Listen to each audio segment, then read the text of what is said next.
gagamiting panukat sa inyo. Tinanong sila ni Jesus ng paglinhaga, maaari kayang mag-akay ang isang bulag sa kapwa niyang bulag? Pareho silang mahuhulog sa buhay, sapagkat ginawa nila ang gano'n. Walang alagad na makakahigit sa kanyang guro. Ngunit patapos turuang lubos, ang alagad ay makakatulad ng kanyang guro. Bakit mo papansinin ang puwing ng iyong kapatid, ngunit hindi mo napapansin ang troso sa iyong mata? Paano mo masasabi ang iyong kapatid, hayaan mong alisin ko ang iyong puwing? Gayong hindi mo nakikita ang trosong nasa iyong mata. Makapagkunwari, alisin mo muna ang troso sa iyong mata nang makikita mo ang kanyang kabutihan. Sa gayon, maalis mo na ang iyong puwing sa iyong kapatid. Purihin po ang salita ng Diyos.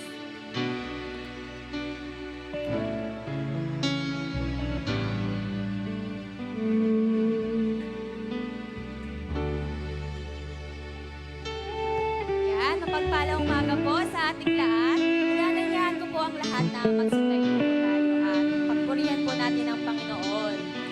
Magkamayan po muna tayo mula sa unahan hanggang sa dulo po para po magkamustahan po muna tayo. Kamusta po ang ating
God, maraming po salamat sa umagang araw na ito, Panginoon, na pinagkaloob mo po sa amin, O Lord God. Minsan pa, Panginoon, ay napakabuti mo, Panginoon, isa pa, Lord. Nagpapasalamat po kami sa bagong malakas, O Lord God, bagong hininga, bagong pag-asa, O Lord God, na mapabuti na rin kami ng pangalan, O Lord God. Tunay nga, Panginoon, na napakabuti mo, Panginoon. Every day is such a blessing, O Lord God. Sa aming pagising pa lang sa umaga, Panginoon, ramdam namin ang inyong kadakilan, ang inyong pagpapala at ang inyong habag at biyaya, O Lord God. Lord God, sa simula ng aming pananambahan, O Lord God, hinihiling po namin ang inyong pananampalasensya na manguna sa bawat isa sa amin, Panginoon. At bago po ang lahat, Panginoon, humihingi po kami ng kapatawaran, Panginoon, sa amin mga nagawang kasalanan, Panginoon, sa mga bagay na hindi kalugod-lugod sa harapan mo, Panginoon, mga bagay na makapagpapalayo sa inyong banal na trono, O Lord God. Lilisin po kami ng inyong banal na dugo, Panginoon. Kami po ay walang may ipagmamalaki sa iyo, Panginoon. Kami ay isang maruming masahan lamang, Panginoon, sa harapan mo. Ngunit sa iyong habag at biyaya, sa inyong banal na dugo na tinubos sa krus ng Kalbaryo, Panginoon. Kami po ay ilinis mo na, O Lord God, at tinanggap mo bilang anak, O Lord God. Kaya, Panginoon, papasamat po kami, Panginoon, sa unfailing love na pinagkaloob mo po sa amin, O Lord God. Lord God, minsan pa, Panginoon, na nilalapit po namin ang mga gamitin mo sa araw na ito, Panginoon, magmula sa mga musicians, Panginoon. Continue to bless them, Lord God, with your holy anointing, Panginoon. Hayaan niyo pong dumali sa bawat isa sa kanila ang inyong holy anointing lang, Panginoon, at gawa po yung dumali, Panginoon, ang inyong pagpapala, Panginoon. Ganun na rin po, Panginoon, sa gagamitin mo, Panginoon, si Pastor na maghahatid ng banal na mensahe, Panginoon. Itagong niyo po siya sa inyong likuran, Panginoon, at naman, Panginoon, ang lahat ng mabibigay niya at mamumutawi na kanyang bibigay magagaling naman sa iyo, Panginoon. It's not by might nor by power, but by your Spirit, Panginoon. Kaya naman, Panginoon, hiling po namin ang inyong banal na presensya, ang inyong anointing na dumaloy sa aming pastor na maghahatid ng mensahe, Panginoon. Ikaw lang ang maitaas, Panginoon. Ikaw lang ang madakila, Panginoon. Without you, we are nothing, Panginoon. Wala kaming magagawa po, Lord, kung wala ka. Ganoon rin po, Panginoon, bawat isa sa amin, Panginoon. Tulungan mo po, Panginoon, na mabuksan na aming puso at isip, Panginoon. Kalooban mo po kami, Panginoon, ng kauhawan sa iyong salita, Panginoon. Lord God, tulungan mo po kami, Panginoon, na lahat namin maririnig ay may apply namin sa mga araw namin pamumuhay, Panginoon. Lord, sa mga time na kami nag-aanilangan, Panginoon, maalala namin ang iyong salita, Panginoon. Minsan pa, Panginoon, papasalamat po kami, Panginoon, na sa araw na ito ay naniniwala po kami na may gagawin ka, Panginoon, sa bawat isa sa amin. Lord God, i-declare na po namin, Panginoon, ang kasagutan sa lahat ng mga panalangin, Panginoon, sa provision, sa protection, Panginoon, healing, Panginoon, at most of all, Lord God, sa salvation na pinagkaloob mo po sa amin, Panginoon. Pinupuri ka namin at tinululahan niyo, Panginoon, ang iyong pangalan, Panginoon. We bring back to you all the glory and honor and praise. Only to you alone, our God, and in Jesus Christ we pray. Amen. Amen! Sama-sama po natin pasalamatan ng Panginoon. Let's go! Come on, church!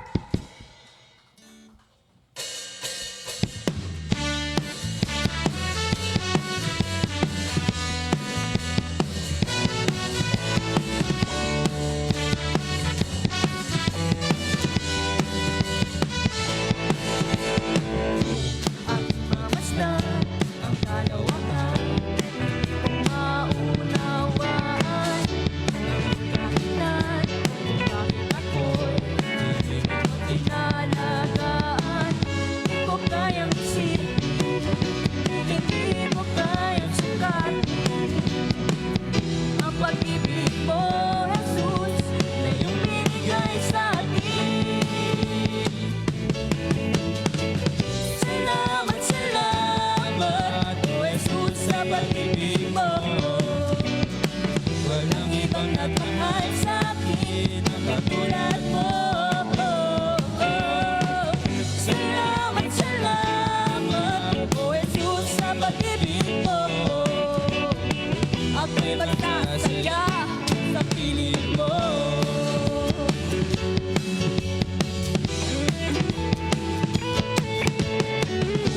May pagsubok man o kagipitan, ako ay may lalapitan. Ikaw ay sasam at sandigan, hindi mo ko pagbabayaan. Hindi ko kayang isipin, hindi ko kayang sugatin ang pag-ibig mo, Jesus, na iyong binigay sa akin. Come on, church! Salamat, salamat, O Jesus, sa pag-ibig mo.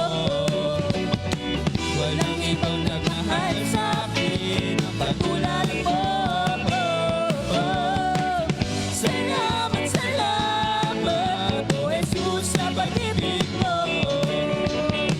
Ako'y magsasaya sa piling mo.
katulad, lalak kang katulad. Wala kang katulad, lalak kang katulad. Wala kang katulad, lalak kang katulad. Wala kang katulad, lalak kang katulad. Wala kang katulad, lalak kang katulad. Wala kang katulad, lalak kang katulad. Ano mang maging panahon, ano mang pagkakataon, ano mang maging sitwasyon, ika'y pupurihin. Ano mang maging panahon, ano mang pagkakataon, ano mang maging sitwasyon, ika'y pupurihin. Ikaw at ikaw pa rin. Wow.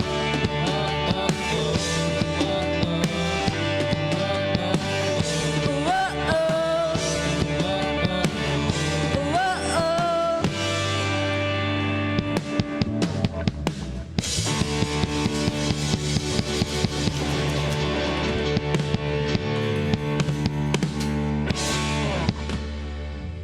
Yes, Jesus. Ikaw ang aming nais, Panginoon.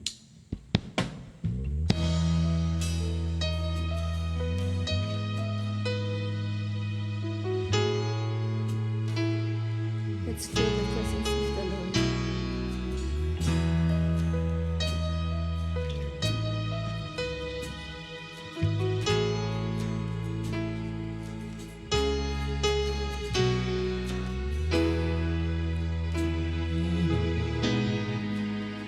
Nais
Tayo ba'y manalangin?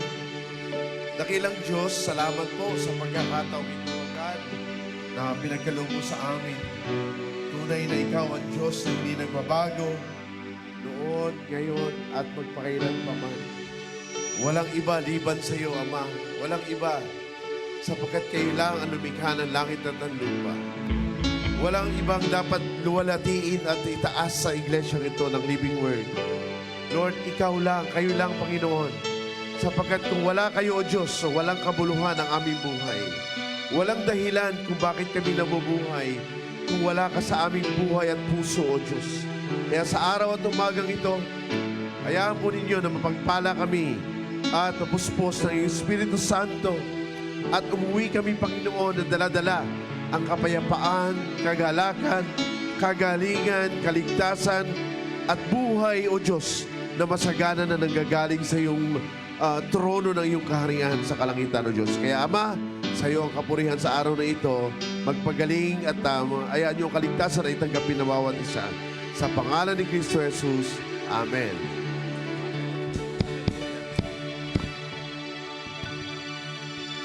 Okay, Makoy. Yan. Okay, gagamit po tayo ng lapel para mas maging malinaw. Okay. God is good.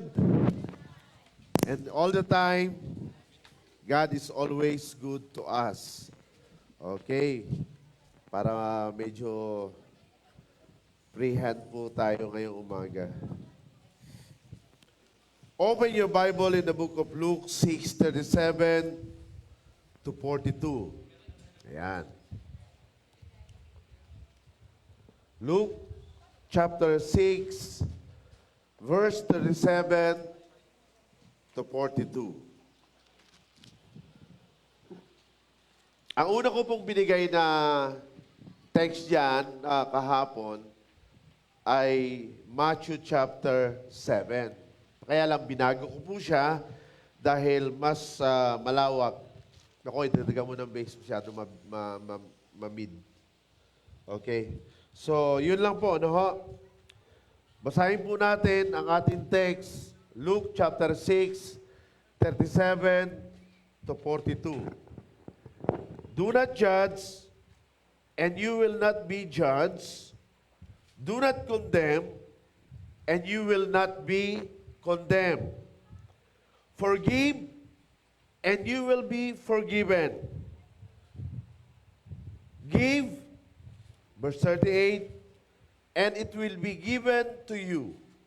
A good measure, pressed down, shaken together, and running over, will be poured into your lap, for with the measure you use, it will be measured to you.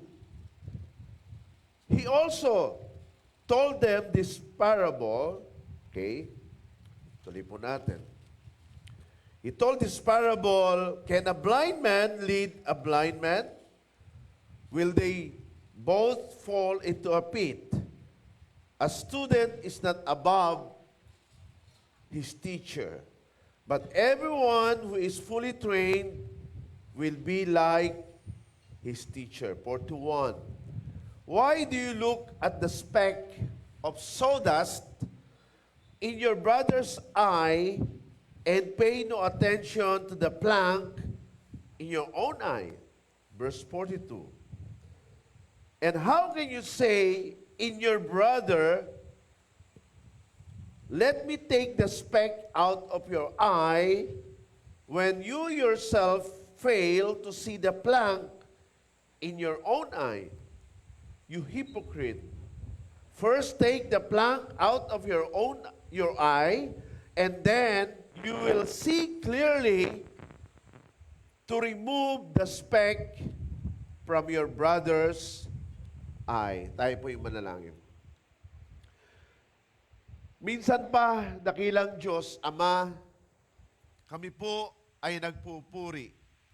Kami po ay nagpapasalamat sa pagkakataong ito na pinagkaloob mo sa amin.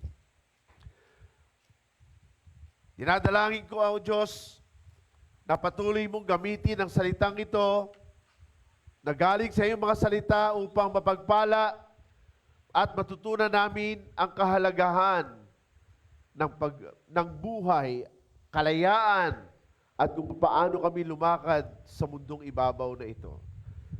Lord God, let your Holy Spirit continue to teach us, mold us, and even guide us today. Use your servant, use every messages, oh God, that will be preached today in this pulpit. And bless every member of this church and even those who are listening to the online preaching, oh God, today. This is our prayer and we commit to you ourselves. In Jesus Christ's name, everyone says amen.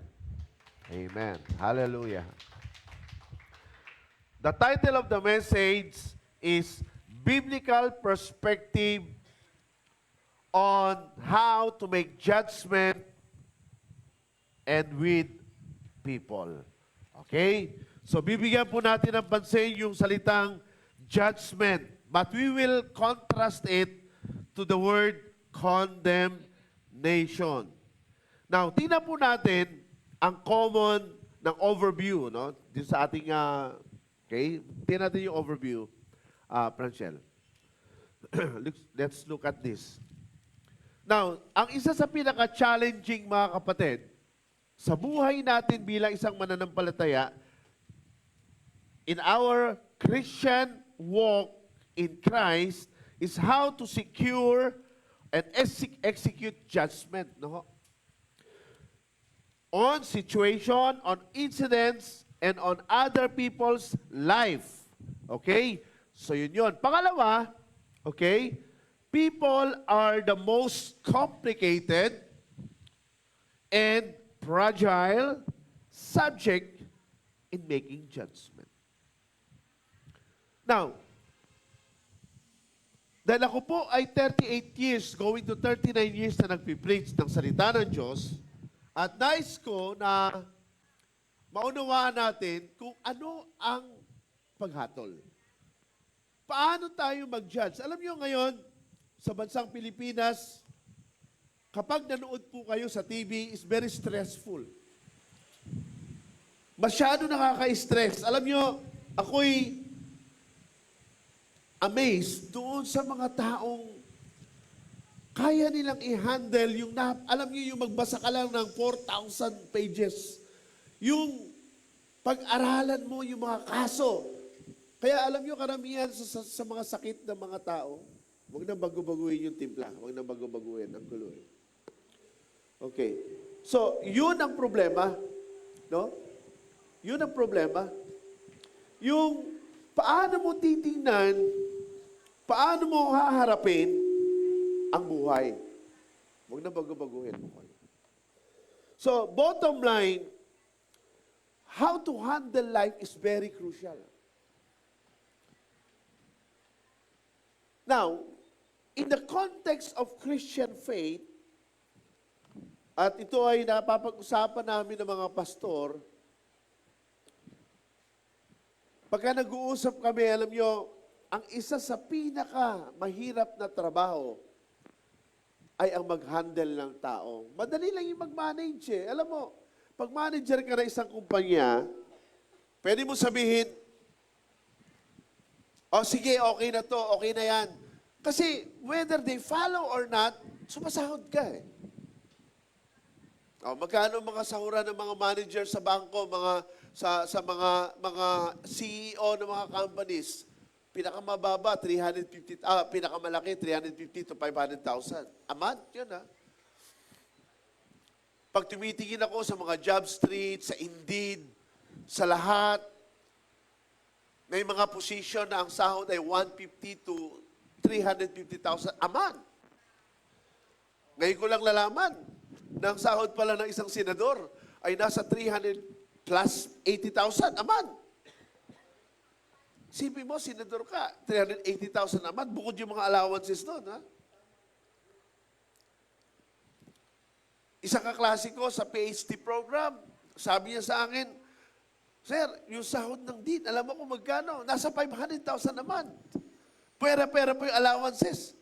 Kaya kami pag nag-uusap ng mga pastor, yan, magtuturo na naman ako sa next week Not this week, but next week. Pag-uusapan na naman namin yan. Marami na naman kaming topic. Alam niyo, ang isa sa pinakamahirap na trabaho ay yung humawak ka ng tao, yung magpastor. Kasi magpastor ka, judge ka rin. Minsan lawyer ka din. Minsan janitor ka. Minsan errand ka, utusan ka. Minsan hindi mo problema, magiging problema mo pag humingi ng tulong sa'yo. Maaawa ka naman pag hindi mo tinulungan. Pag tinulungan ka, hindi ka maalala, tapos na. Thank you. Ganun. Marami na po akong natulungan ganyan. Ako po. So, alam niyo, ang pinaka mahirap ay yung magtuwid. Sa trabaho ng isang pastor, sa trabaho ng isang Kristiyano, ay kung paano mo itutuwid ang isang pagkakamali. Paano mo i-handle ang isang tao na maiayos mo siya. Alam niyo, pag ikaw ay nagtatrabaho sa isang corporate world, sumunod man sa iyo ang tao o hindi, wala kang pakialam. Sumasahod ka eh. So, ang pinakamataas mo lang na pwedeng gawin, tanggalin siya. Wala kang pakialam. Because you are just based on what? Salary. But we as Christians, tandaan natin lagi, yung buhay natin is continuity to eternal. Okay. If you are, ako kasi po, pag ako ay nagigising ng madaling araw, dalawa po ginagawa ko. Una, syempre, nagpipray ka. That's number one. Pangalawa, ako po ay tumitingin pag hindi ako nakakaantok. Tumitingin ako sa mga makabuluhang buhay. So, alam natin yung mga, hindi naman chismis to, yung namatay sa Ateneo, tama? So, maraming pinag-uusapan doon. So, hindi na ako sasali doon. Pero ito yung point. Namatay. Dalawa yon. So, nalulungkot, paano yun? Maraming mga kuro-kuro, haka-haka. Alam nyo, based on our title, balik ako sa title, Biblical Perspective on how to make judgment and with people. So, ibig sabihin, pag ikaw ay Kristiyano, para kang doktor, nagpiprescribe ka. Alam niyo po ba na kapag ikaw ay humawak ng Bible study, kapag ikaw ay nagturo, at mali ang naituro mo, you are prescribing the wrong medicine.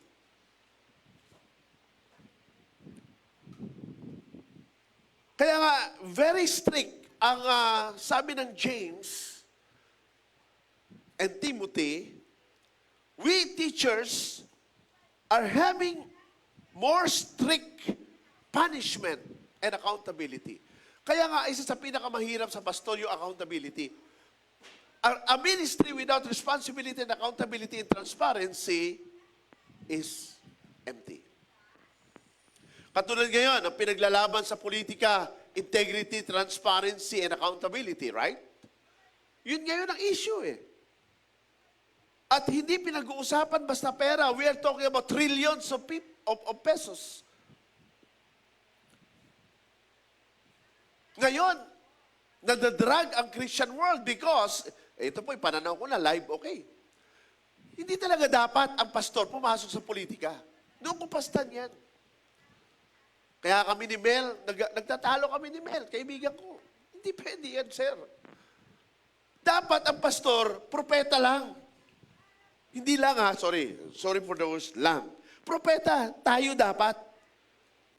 Priest tayo dapat. Gabay tayo dapat. Mentor tayo dapat. Hindi tayo dapat pumasok sa loob ng arena ng politika. So, paano ka humatol? Ito yung nakita ko. Bakit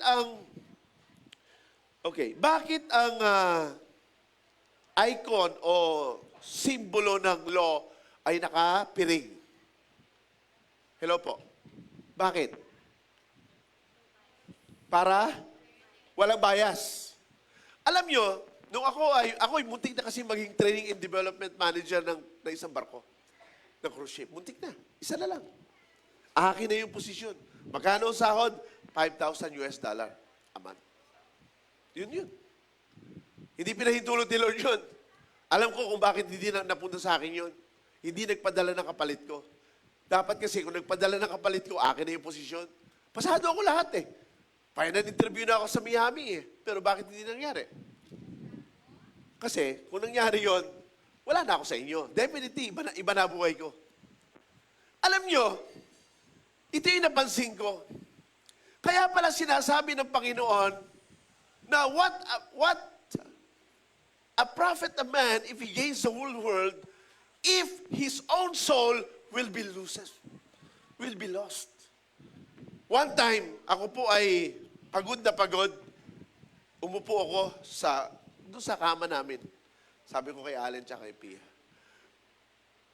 alam niyo mga anak, mahirap pala talagang mabuhay na walang Diyos. Mahirap palang mabuhay na walang Diyos. Mahirap palang mabuhay kapag wala kang Diyos, wala kang direction. Pag wala kang direction, wala kang purpose. Pag wala kang purpose, wala kang destination. Yun pala yun. Sige, magwalis ka araw-araw na walang dahilan. Maglaba ka araw-araw na walang dahilan. Irony or ironic. Ang dami mong pera, pero wala kang pamilya, wala kang anak. May kilala akong ganyan. Nagtrabaho sa Saudi. Hindi ko nababanggitin ng kumpanya. Ang sahod napakalaki. Dati, $2,000 na siya. Umabot na siya ng almost $10,000. Millionaire. Pero, ironic, 2026 ngayon, wala siyang pamilya, walang dahilan, at walang takbo ang buhay niya. Ay, Kristiyano siya. Pero walang sense of, ano yun? Mga magulang, tanungin niyo sarili niyo, bakit kayo nagtatrabaho? Para sa anak, tama? Hindi para, oy, ang ganda ng kotse ko, Ferrari, ang ganda ng bahay ko, worth 5 million. Hindi yun eh. Kapag ganun ang intensyon, walang kwenta buhay. Tingnan nyo ngayon.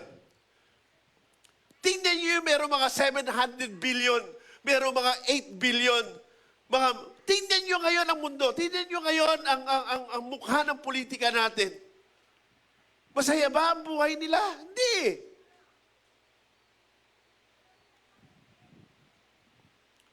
So what I understand as a man of God, as a Christian, hindi ka dapat mag-isip na para bang, okay na to, ganito na buhay ko, ayos lang ako. Hindi dapat ganun. Yes, makontento ka, pero dapat magsumikap ka rin.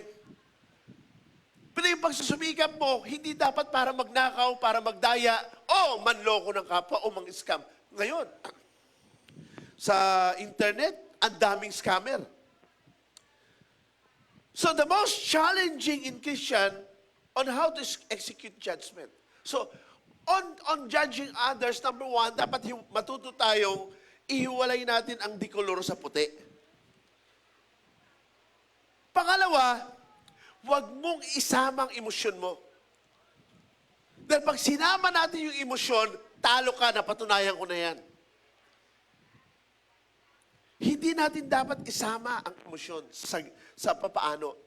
Alam niyo, isa sa pinakamahirap, okay, based on our overview, balik ka lang sa overview saglit, people are the most complicated and fragile. Alam niyo, isa sa binabayaran sa isang man of God, ng isang pastor, paano mag-ayos ng buhay. Para ayusin mo ang buhay, mag-correct ka ng mali.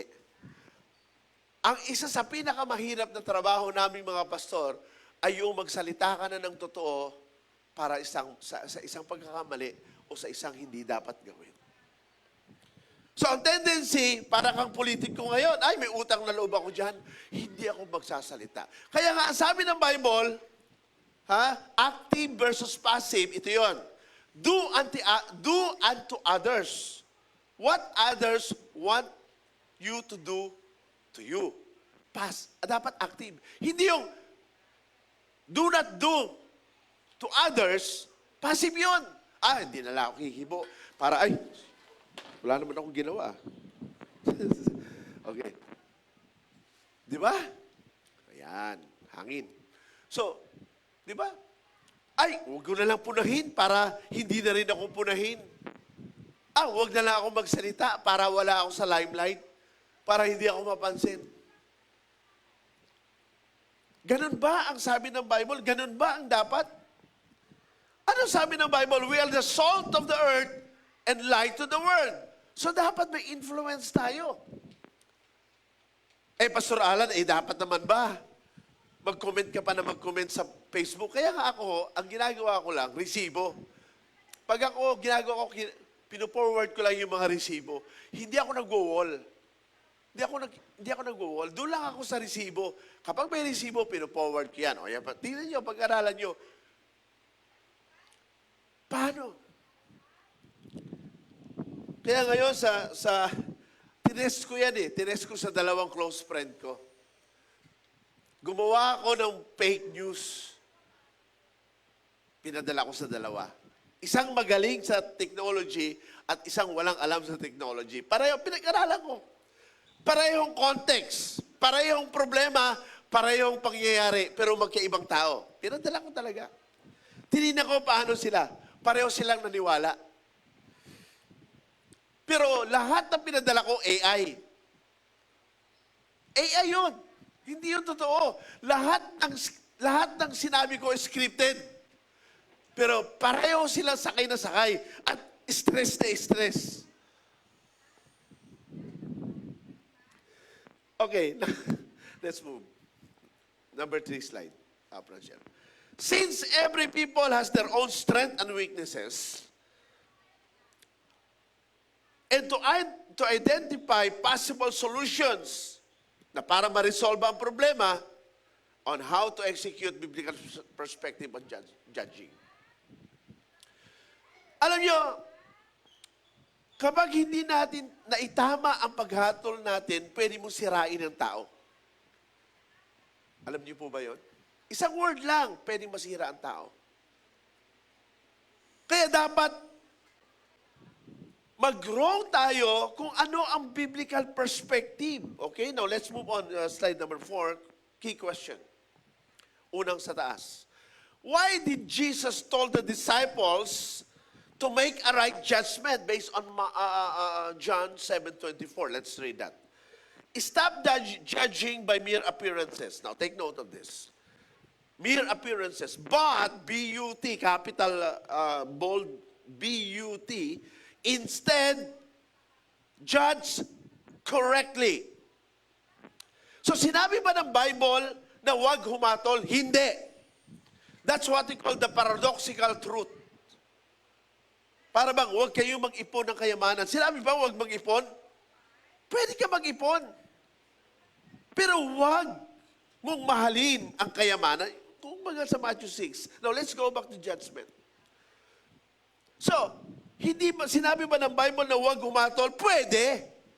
Pero dapat, huwag sa appearance. Pangalawa, dapat correctly.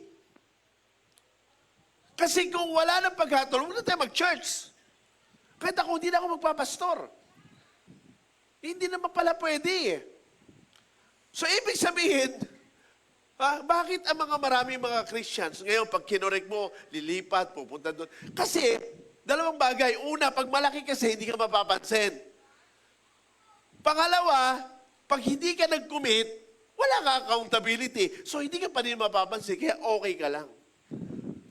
Kaya ngayon, ang Kristiyano, either OA o kaya immature. Ibig sabihin,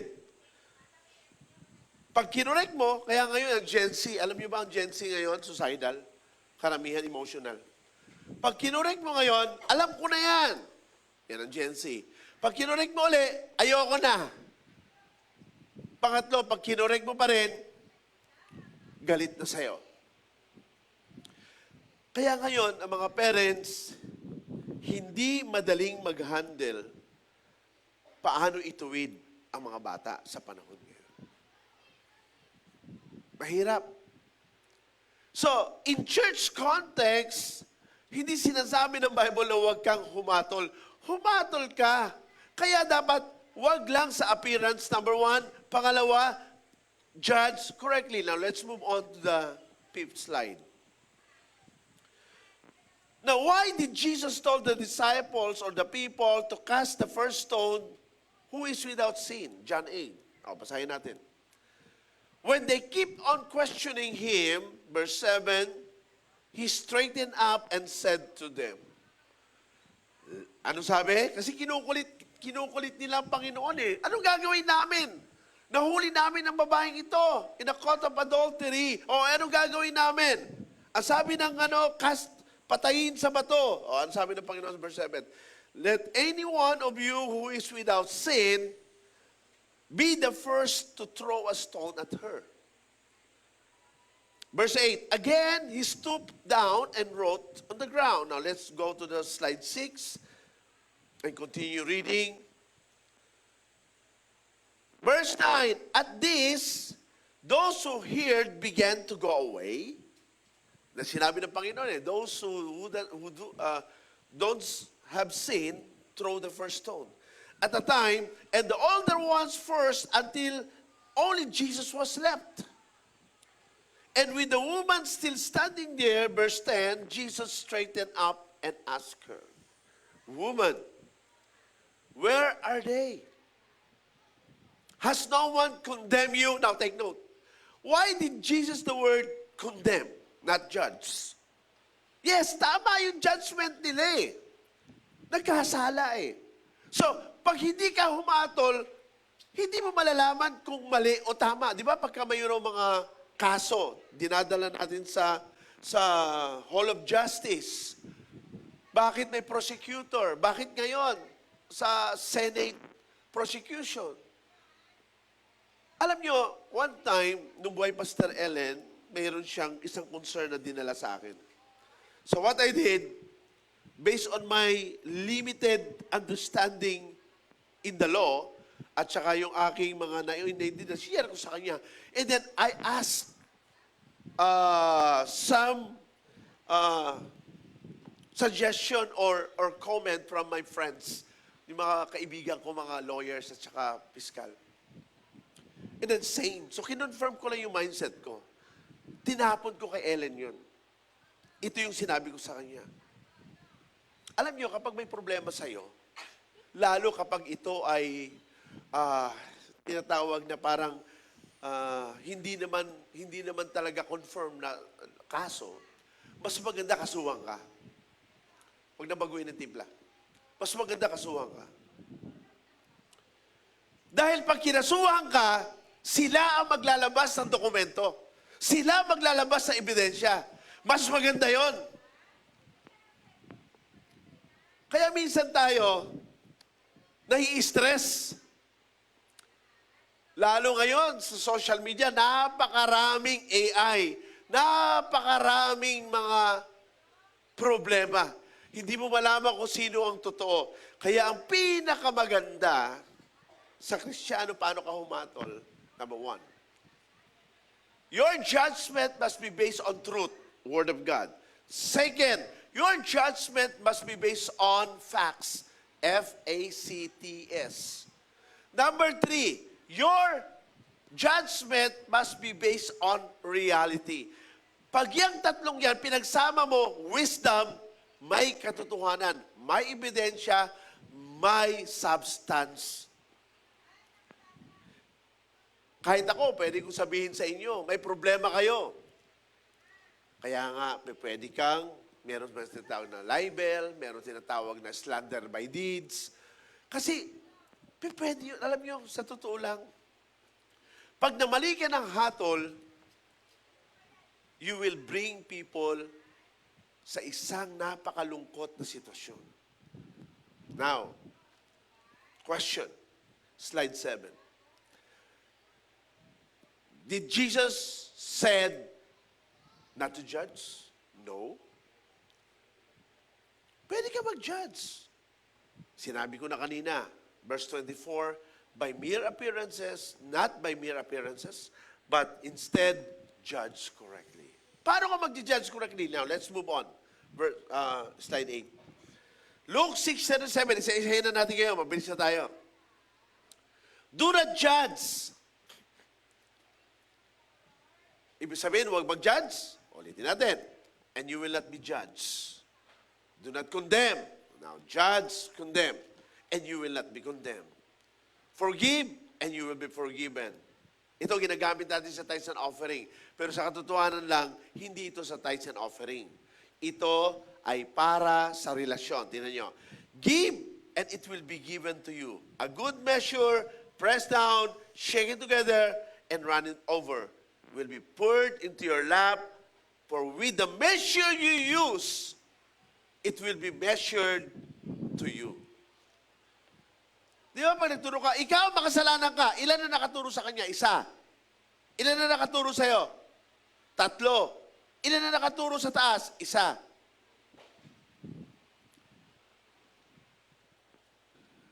Minsan tayo, OA, pag may kaaway tayo, dinadala natin sa Facebook, mali, makakasuhan ka. O listen, live. Facebook is not the right forum na mag-away. Kasi kapag dyan mo dinala,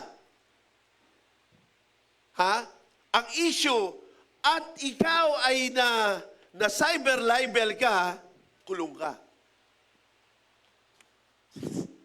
Yun pala. Ako pala. Yan. Masa-cyber libel ka. Kaya wag na wag po kayo magpo-post, lalo kapag galit lang kayo at walang resibo. Kung may resibo, kasuhan mo. Mas maganda yon. That's the right forum. Ito pa, bakit sinabi ng Bible na magpatawad ka? Ha? Bakit sinabi ng Bible na magpatawad ka? Kasi pag hindi ka nagpatawad, una, hindi ka patatawarin. Pangalawa, hindi ka makakatulog. Yung galit na galit ka, tulog na tulog, ikaw gising. At alam niyo po ba, pag hindi kayo nagpatawad, tayo nagpatawad, ikaw ang nakakulong sa sarili mong galit, sama ng loob at puot. Pag nakikita mo yung tao, para kang sa kwento ni Mardoqueo, si Haman, galit na galit siya. Pag nakikita niya, yung tao. Kasi bakit? Meron siyang kim-kim na galit at sama ng loob. Now, kapag ikaw ay mayroong kaaway, huwag mo nang i-post. Pangalawa, kung meron tayong kahinaan, sabi ng Ephesians chapter 5, huwag mo nang i-post. Hindi yun pagiging honest, kamangmangan yun. Tandaan natin lagi, lahat ng tao mayroong strength and weaknesses. Lahat tayo, we are changed from glory to glory. Are we here? Kaya nga yung measure na sinasabi rito, bago natin sukatin ang iba, sukatin muna natin ang sarili natin. That's the right perspective. That's the right way. Again, live, we do not have the right to judge the spirituality of other people. Kilala mo ba? Alam mo ba? O ngayon, alam mo na sa isip ko? Nek, hindi mo alam. No one can read the mind. No one can read the heart. Only God can read the heart. Can see the heart and can read the mind. So, let's go to the slide number 9. Now, let's look again, verse 39. He also told them this parable, can the blind lead the blind? Ano ibig sabihin yan? The word blind is perspective. The right way to see things. Alam nyo, kapag ikaw ay walang anak, mahirap kang umintindi sa mga magulang na may mga anak. Ang hirap nun. Pag ikaw ay single, tapos hahatulan mo yung mga may pamilya, hindi madali. Kaya nga lagi kong sinasabi sa pulpitong ito, di ba? Mas lalo kong naintindihan ang buhay ng isang ina. Mahirap pala. I-schedule mo, gigising ka na alas 4, alas 5 para ihanda yung pagkain, maghahatid ka, tapos maglalaba ka. Pag may schedule ka ng training, iiwanan mo yung paglalaba, iiwanan mo yung pagluluto, pupunta ka sa training. Pag meron kang dapat ayusin sa church, iiwanan mo yung trabaho mo sa bahay. One time, may nakausap akong pastor. Sabi niya, Doc, mahirap talaga buhay natin, no? Bakit? Kasi, kumbaga wala tayong oras. Minsan gigisingin tayo ng alas 12 ng madaling araw. Minsan, talagang kailangan ng tulong mo. Ako po, sa loob ng 38 years, meron pa nga eh. May pasok ako kinabukasan, Sabado, Friday. Alas 11:30 ng gabi, may tumawag sa akin, Pastor, pwede niyo po ba akong puntahan sa Dasma? Bakit nasa Dasma ka? Ano nangyari? Nakabangga po ako. Nandito ako sa police station. Oh. Alam niyo, perspective is the right thing. Alam niyo, para makahatol ka, kailangan kilala mo yung sarili mo. Paano mo kikilala ang sarili mo? Sa liwanag ng salita ng Diyos. Kaya pag hindi tayo nagbabasa, pag puro tayo Facebook, pag puro tayo Instagram, pag puro tayo quote, hindi ho tayo magkakaroon ng faith. Wala nga sariling Bible? Sige. I challenge everyone. Ako sinasabi ko lagi kapag nagtuturo ako sa mga pastor. Okay lang, may digital Bible ka. Kasi kahit pastor, hindi na nagdadala ng Bible eh. Pero dapat meron tayong study Bible na yung Bible natin, kahit gaano karumihan, kaluma yan, diyan tayo nagpapayaman sa Diyos. Now, in verse 40, the student is not above the teachers, but everyone who is fully trained. Now, ano yung fully trained? Ha? Ibig sabihin po, ito yan. Dapat binabasa natin ang salita ng Diyos. Kasi pag hindi natin binasa ang salita ng Diyos, hindi tataas ang pananampalataya natin, kaya nga alam nyo ang faith, ang akala na marami sa faith, fantasma. In limbo. Open your Bible, please. Hebrews 11:1. Wala kasi dito yan. Tingnan nyo maigi. Pakita ko lang sa inyo kung ano ang faith. Okay, Hebrews 11. I would like to open my Bible para maging verbatim ako. Hebrews 11 verse 1. Ano sabi dito? Now, faith is being sure. Number 1, sure. Of what we hope for and the certain of what we do not see. Alam niyo sa King James Version, evidence ang ginamit dyan. Pangalawa, substance. And the substance of things we hope for. Pag sinabi pong evidence, prueba. Pag sinabing substance, tangible. Ang faith is evidence and substance. Yan ang sabi, based on King James Version. Ito kasi, ginamit natin NIV, sure, at pangalawa, certain. Pag sinabi mong sure, sureball, sure yun. Pag sinabi mong certain, meron. Kaya ang faith po, hindi siya pwede sabihin na, may pananampalataya ako, pero nagbabasa ka ba ng Bible? Nagkakaroon tayo ng faith kapag nagbabasa tayo ng Bible. So we are only be trained, nasa 1 Peter yan, kapag tayo ay nagbabasa, nag-aaral ng salita ng Diyos. Slide 10, please. So why do you look at the speck of sawdust in your brother's eye and pay no attention to the plank in your own eye? Now, let's look at that. Now, take note of the word why. Ayan. Why is the intention? Bakit mo kinorek yung kapatid mo? Dahil galit ka? Mali. Ito ang rules ng pagkukorek. Huwag kang magsasalita pag galit ka. Kasi pag galit ka, yung emosyon mo ang magdodominate. Huminga ka muna ng malalim. Tanungin mo muna sarili ko, ano ba ang dahilan ko, bakit ko siya kakausapin? Para ipakita na mas magaling ako? Para ipakita na mas mabait ako? Para ipakita na mas marunong ako? O para maliitin siya? At ipakita ko na mali siya? If that is your intention, we are wrong. Why is the question. Ano ang specific mo? Pangalawa, why do you look? Now, looking at the person should have the substance and the evidence. Pag-aralan mo muna. Bago mo siya i-approach, tingnan mo baka naman out of ignorance.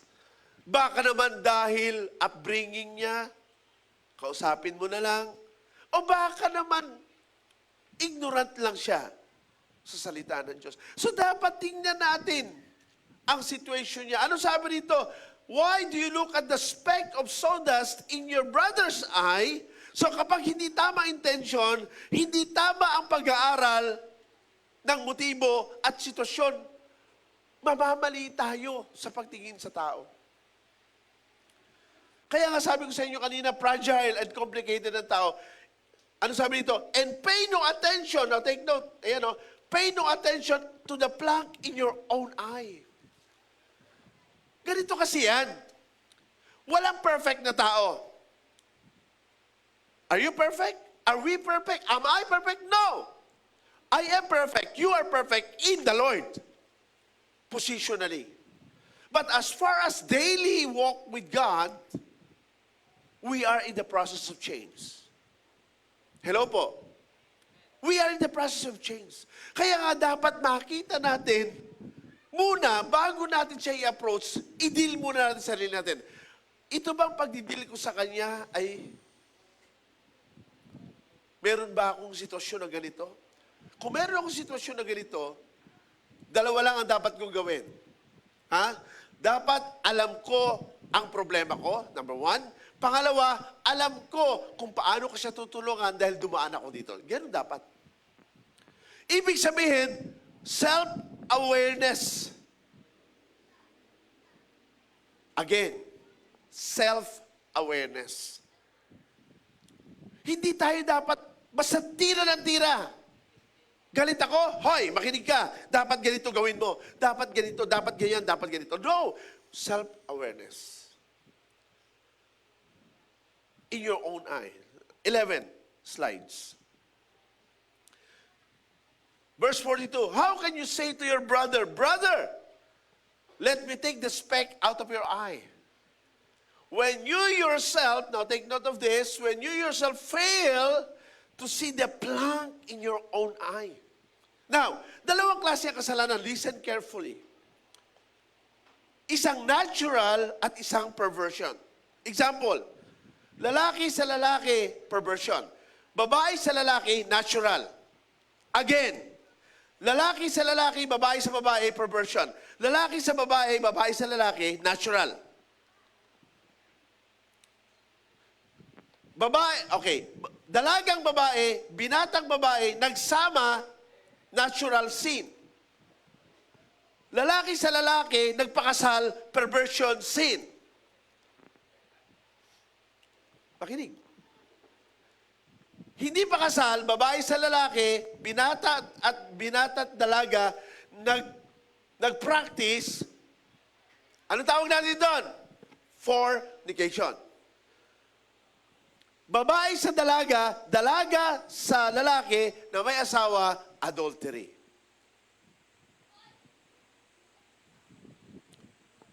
Pareho lang. Pero mas abominable sa Diyos ang perversion. Walang kasalanang hindi mapapatawad kung ito ay natural sin. Pero kapag perversion ito ay abominable at hindi ito pwedeng patawarin ng Diyos maliban magsisi ka at magbago ka.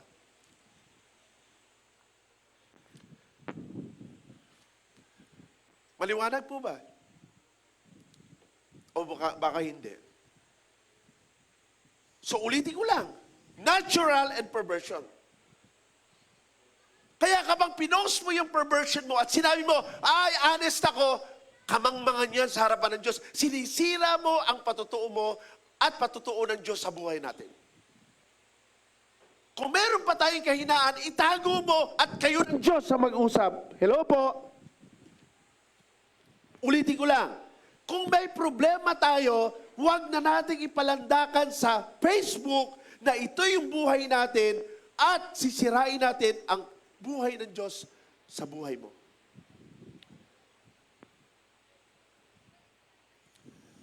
Ano sabi ng Bible? When you yourself fail to see the plank in your own eye, you hypocrite. So kapag tayo daw ay nag-correct na hindi tama, dapat ganito yan pag nag-correct ka. Alam mo kapatid, ito yung sitwasyon mo. Now, let's look at the natural muna. Alam mo kapatid, ito yung buhay natin. Ako, dumaan din ako dyan. Sa problemang yan. So you're talking about the natural sin. Not normal, ha? Iba yung normal sa natural. Magkaiba yun.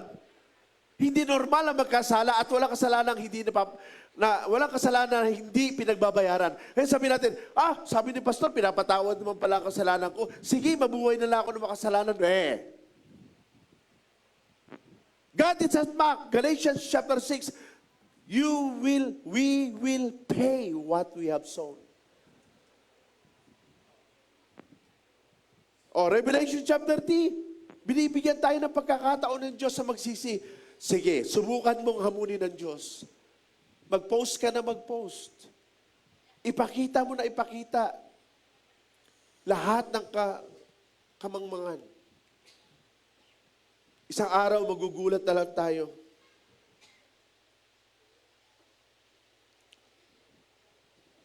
Ano sabi nito? First, take the plank out of your eye and then you will see clearly to remove the speck from your brother's eyes. Alam nyo, hindi ibig sabihin na may problema ka, ay hindi ka na pwedeng mag-correct o mag-judge. Itama mo lang. Ito yung sinasabi ko sa inyo kanina.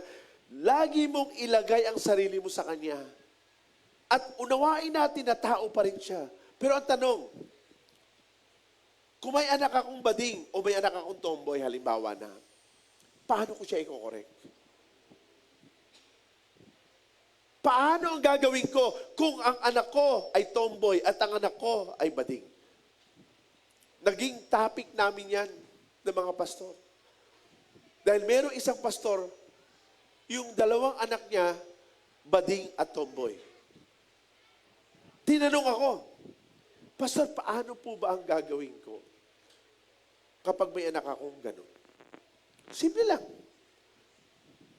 Pakainin mo. Buhayin mo. Pag-aralin mo. Pero huwag tayong tumigil na sabihin sa kanila na mali yan. Ito, diretso na po. Kapag hindi natin kinurek at hinayaan natin na wala lang tayong pakialam, accessory to the crime, maliban na lang salita ka, ang perversion po, hindi po yan pupunta sa langit. Pwede patawarin. Pero kapag ang perversion ay hindi pinagsisihan at hindi tinalikuran, pag namatay po tayo na pervert tayo, hindi po yan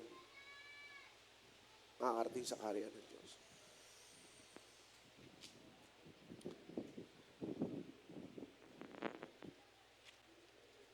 So to handle problem, okay, slide 12,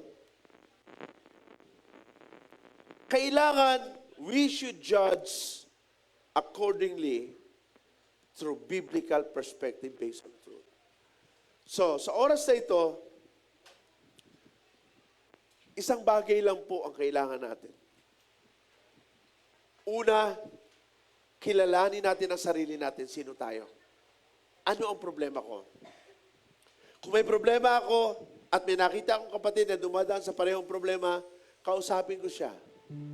Sabihin ko sa kanya, kapatid, pasensya ka na. Sabihin ko lang sa'yo, delikado yan. Alam niyo, ito yung naunawaan ko eh. Kapag ang tao ay dumaan sa isang matinding problema, parang bata lang yan. Ito yung hinalintulad ko na, examplein ko na.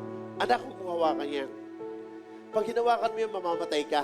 May kuryente yan, mainit yan. Ang tao minsan ha? Totoo Totoo ba yan? Hawakan niya. Ah!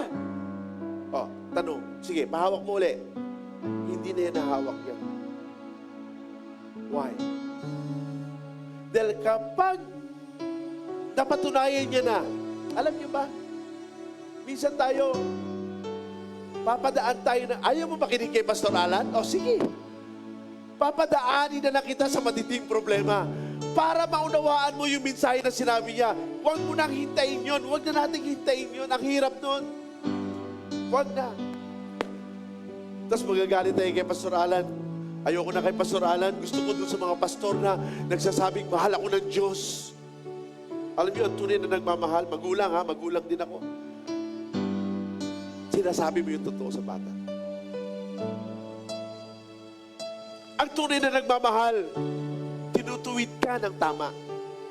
At ang salita ng Diyos ay pagtutuwid. Kaya ako po, sa loob ng 38 years, magte-39 na ako, isa lang gusto ko mangyari. Mamamatay ako, nagtuturo na kung ano ang alam ko sa salita ng Diyos. Hindi ko ipagbibili ang katotohanan. At hindi ko gagamitin ang salita ng Diyos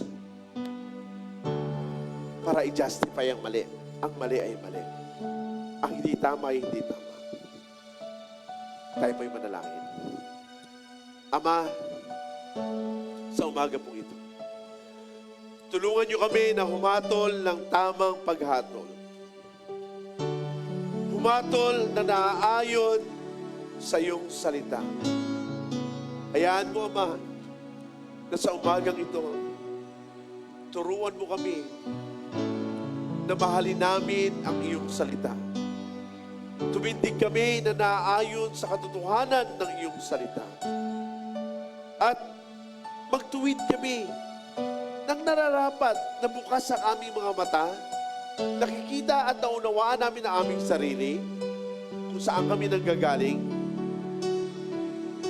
at ayusin namin kung ano ang totoo na dapat namin gawin para sa inyong mga anak. Kaya sa umagang ito, dakilang Diyos, tulungan mo kaming mabuhay na naayon sa iyong kalooban.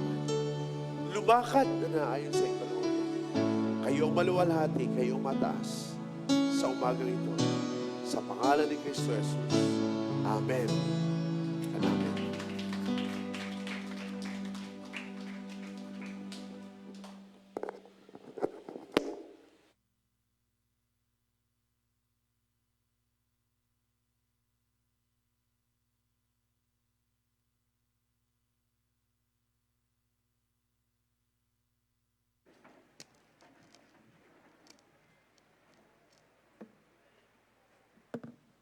Yan.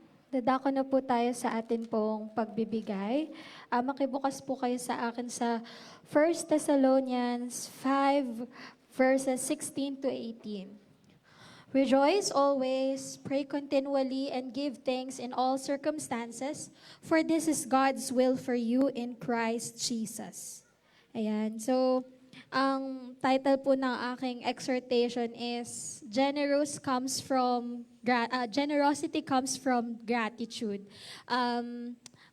Paano ba natin nasusukat yung gratitude? For example, magbibihis tayo. On a pile of clothes, sasabihin natin, ano ba yan? Wala akong masuot.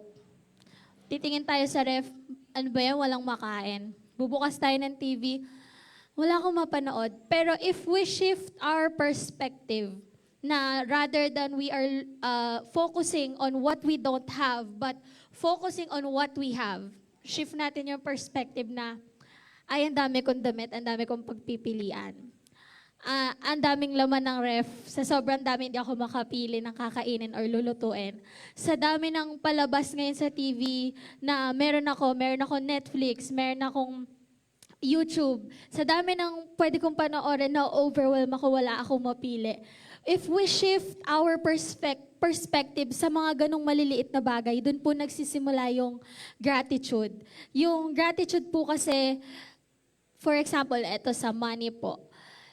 Kapag shinif natin yung perspective, dun po kasi nagmumula yung generosity. And again, when we start focusing on from what we don't have to what we have, then we are all on our way to experiencing gratitude because when we have a grateful spirit, doon po nagmumula yung generous spirit. So, kaya gratitude, generosity comes from gratitude kasi it goes hand in hand. And ang sabi nga po dito, sa verse po na binasa natin, give thanks in all circumstances for this is God's will for you in Christ Jesus. So tayo po ay sa John 3:16, 'di ba? For God so loved the world that He gave His only begotten Son. He gave. So binigay niya sa atin. So first hand tayo po yung nabigyan. So if we shift our perspective na tayo ay nabigyan, bakit hindi tayo magbibigay? And ang sabi po, it's hard to be generous with what you have unless you're first grateful for what you have. Mahirap pong magbigay if kung anong meron tayo, we don't see the essence of what we have. Kung anong meron po tayo, hindi tayo kontento, hindi tayo nasisiyahan, kikipitin lang po natin kung anong meron tayo. Kasi nga po, hindi tayo grateful, wala tayong gratitude. But when we start looking at a different perspective na, thank you, Lord, for giving this blessing. Lord, thank you for the provision. Thank you for sa araw-araw, Lord, na nakakakain kami 3 times a day or even 5 times. Thank you, Lord, for this job. If we start shifting our focus on what we currently have rather than what we don't, doon po tayo magsisimulang magbigay. And sabi nga po ng Bible, every good and perfect gift is from above. And this means that every good thing we have in life comes from God. And lastly, sabi nga po, hindi naman po sinabi sa John 3:16 na God so loved the world that He played music for us. God so loved the world that He attended church. Pero sabi, God so loved the world that He gave.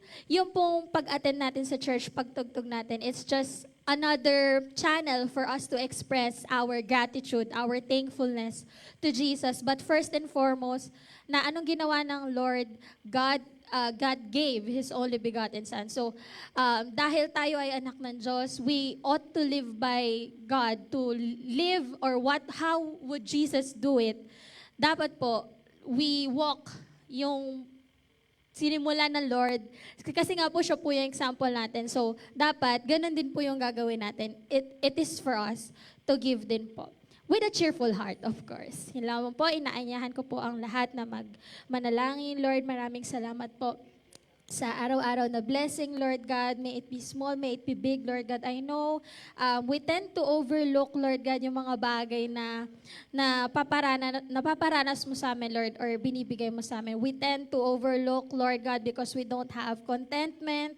We don't practice the act of gratitude, Lord God. And now I pray, Lord God, na ang bawat isang naririto, Lord God, ay matuto po, Lord, na i-shift yung perspective namin from what we have, Lord God, for us to focus on what we have. Because, Lord, alam ko po na lahat po ng nasa amin ay galing din po sa inyo, Lord God. At lahat po ng natatanggap namin, Lord, matutunan po namin na i-give back po sa inyo to where it's due, Lord God. Maraming salamat po, Lord. May we practice gratitude so that we can be more generous, Lord God, on your kingdom, Lord. Itinataas po namin sa inyo ang lahat sa pangalan ng inyong anak na si Jesus. Amen.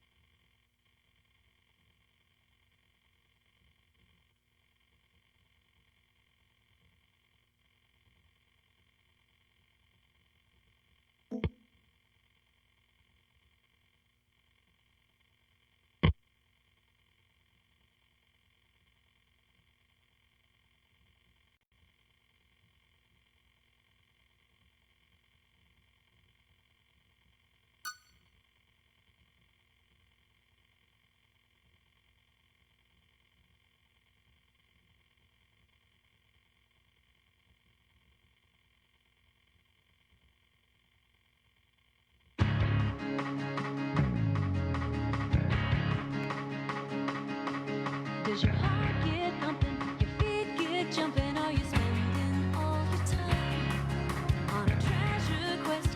Your heart won't rest till you have what looks so fine. Climb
minsan po palakpakan po natin ang atin pong children's ministry. Ayan, very soon ay sila na rin po ang makikita po natin dito sa stage every Sunday. Konting panahon na lang po. Anyways, dako na po tayo sa atin pong announcement. For our regular announcement po, every Wednesday po ang atin pong intercessory prayer. Sinasend po ang ating link sa ating official group chat. Every Saturday naman po ang ating praise and worship band practice at 6 o'clock and 4 o'clock po naman yung Bible study natin. Every Sunday po at 9:30 in the morning, ang atin pong regular service, followed by our ministerial fellowship. And for our additional announcement po, of course, yung atin pong sa Maragondon po, until today na lang po siya kasi para maasikaso na po siya bago po yung flight ni Sis Mila. So you may coordinate with the financial core po. And then evangelism, most importantly, evangelism and ang atin pong pledges for sound system and building restoration. And for additional announcement or benediction and closing prayer, tinatawagan po natin si Pastor Alan.